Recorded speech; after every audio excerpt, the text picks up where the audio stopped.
Podcasting from Brooklyn Bridge Pier 2. This is the Brooklyn Baritone Podcast.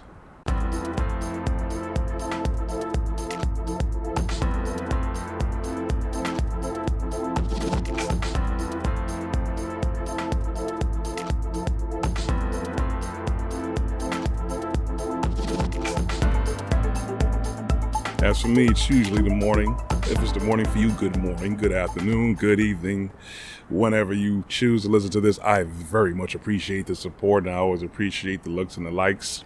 But I also will very much appreciate you hitting that subscribe button and notification bell on my YouTube channel for Brooklyn Baritone.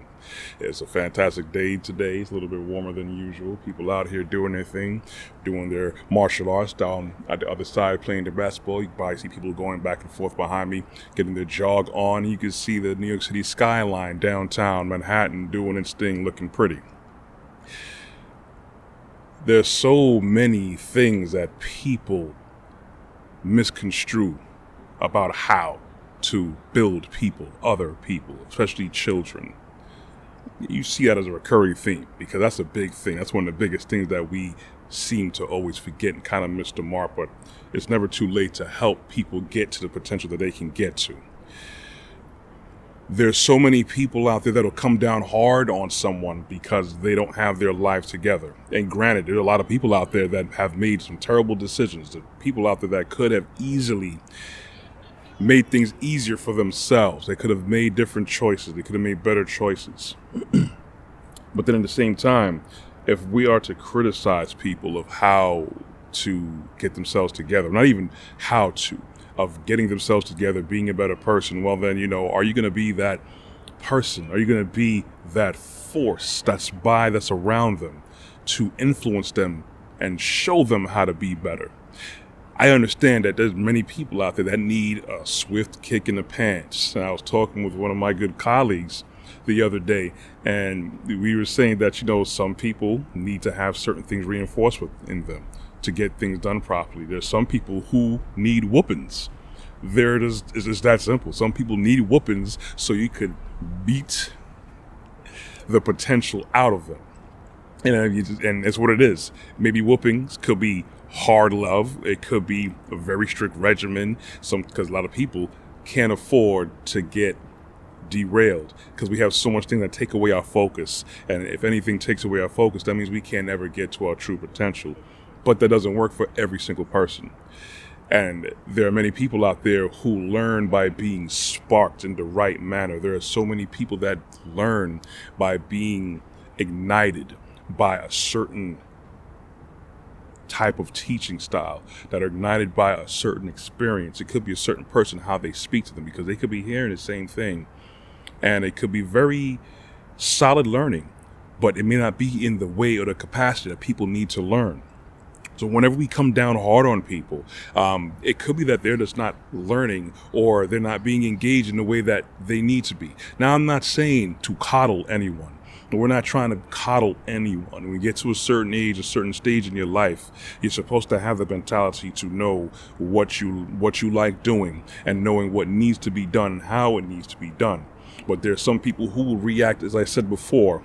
A good whooping will bring that straight out and they will be flying straight for the rest of their life. Some people, they actually do the opposite. A good whooping will cause them to regress. Being hard, being faced with some very severe adversity. I've seen it with my own eyes where so many people are actually balled up more when they come across certain levels of adversity, where they feel like, okay, if I put my foot out there, it's going to get stomped on, the door's going to get slammed on it, or something's going to get dropped on it. I'm not going to put myself out there anymore. It's nothing but pain, nothing but embarrassment. I'll save myself the trouble and just stay here in my corner and just come to work every day, eat my cheese sandwich, and just do that till I retire.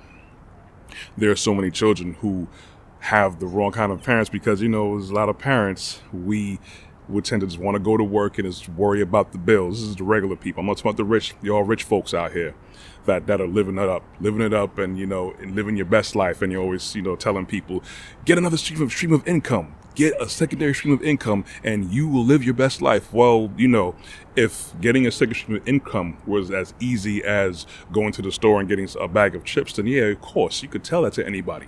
But What may have worked for you may not work for someone else. Again, it's a good thing when we have so much people on social media. As of late, we kind of tend to lean to the negative of social media because there's so much people out there that are fake. You know, there are a lot of people who are just doing it because it's a business. Is they see something lucrative, they see, okay, I have a certain look, I have a certain sound. If I get a team hired to do all my editing and all my shots for me, I could get a chance to get thousands, hundreds of thousands, or even millions of subscribers. And these are people that are probably not even knowledgeable enough to really tell anybody how to do things. But on the flip side, there are so many people that are out there that are professionals in what they do. There's so many people that are seasoned vets. They have a good amount of information to share. So that's a good thing. So there are a lot of people now in the age of information, the internet of things. There are so many blogs, vlogs, influencers, podcasts where people could tell you on, instruct you on the little things that you need to do. Financial help, health-wise, spiritual growth, professional growth. There's people out there now. It's a cornucopia, but you have to look for it. And then, I could be telling you something for 10 years, 20 years, and you may not get it. And this guy over here may just have the right kind of vocabulary. They'll have the right kind of elocution. They will have the right kind of seasoned approach to things where, okay, I resonate with this person over here. So that's the good thing about it. So we don't have to go through this thing called life and trying to get to our best life, on our own. We don't have to follow the blueprint of everybody else, because this is why so many children back in the day anyways have been diagnosed with dyslexia, because they just weren't learning and resonating on the level they needed to be learning. It may have worked for most of the kids, but then there's some kids, myself included, where for some reason, I just couldn't get math.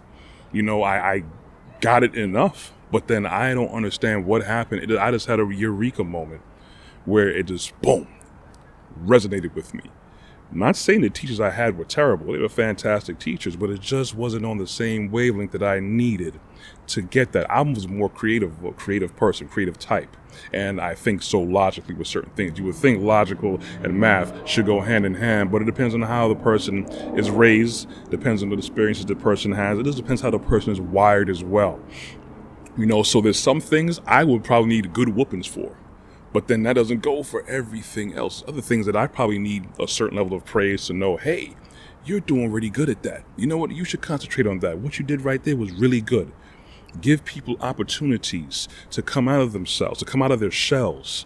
Give people opportunities. Don't berate people. Everybody doesn't need whoopings, or people don't need whoopings all the time. People don't need to be praised all the time either. There's sometimes you need to buckle down on them, because sometimes some people get some praise and then they start, okay, cool, I could coast and just be chill, and everyone would be happy with the little bit of minimum productivity that I give out. So you have to know how to gauge people. Again, that goes with being a natural leader. And we all have that ability to be a leader, but it all depends on how well we are groomed to bring that out. And the better we can be, at least have a leadership mindset where we can know we can influence other people. We can help engage people to be a better version of themselves, to help people understand and recognize what's in them, but we have to recognize what's in us so we can be able to recognize what's in other people. It's a constant cycle. Forget about, not just forget about this whole economic thing where everyone's in a rat race and everyone's pretty much going to work just to pay bills off, and you're trying to get up, but life just keeps happening. Some people it happens great for, some people it doesn't. But we have to do our best to not get bogged down with the whole mindset of the rat race, to go do the 9 to 5 and everything. You have to focus on yourself, because again and again, I will always say, I've talked with people who are in their later years of life, and one of the things that they consistently say, that I wish I spent more time with my family, and I wish I spent more time chasing, what I really wanted, my passion, my dreams, whatever it was. Those are the two main base things that people always say they wish they did. What do we do with the majority of our time in our lives? We're trying to chase that bag, trying to get that check, trying to pay these bills, trying to get that house. And then those are the times we're supposed to be building ourselves up more. I know for a lot of people it's easier said than done. I get it. Believe me, I'm not insensitive to that. but you still have to find something. Even if it's just one thing, try to think about that thing, write it down consistently, think of actual legit plans, courses of actions to make certain things happen. Even sometimes it may not come into fruition. Just the fact of you working towards that may open up doors for you to do other things. So if ever you come across anyone that may be struggling with something and you resonate with that on that level and you recognize it, do yourself and themselves an even greater favor. Reach out to them, help them out, talk to them. Who knows, maybe those little couple of words that you share with them could be the biggest turnaround in their lives they possibly can need and have. A lot of terrible things have happened because somebody did not give someone the right type of attention and time of day in their lives. And it could be we have no idea how much tragic turning events happened with other people, and that affected other people in a negative manner. Anyways, that's all I got to say. Thank you very much for joining me. If you want to catch the rest of my content, you could catch me on my website at www.brooklynbaritone.com. You could also catch my videos and other production on my YouTube channel, Brooklyn Baritone. You can find me on LinkedIn under Corey Ashley. I am also on Instagram and Facebook. You can catch me on Google Play Store, the Apple iTunes Play Store, and the Amazon Music on the podcast. Anyways, that's all I have for today. Thank you for sharing this time with me. I'm going to enjoy the rest of this day. I want you guys to stay blessed, walk good. You will hear from me next week.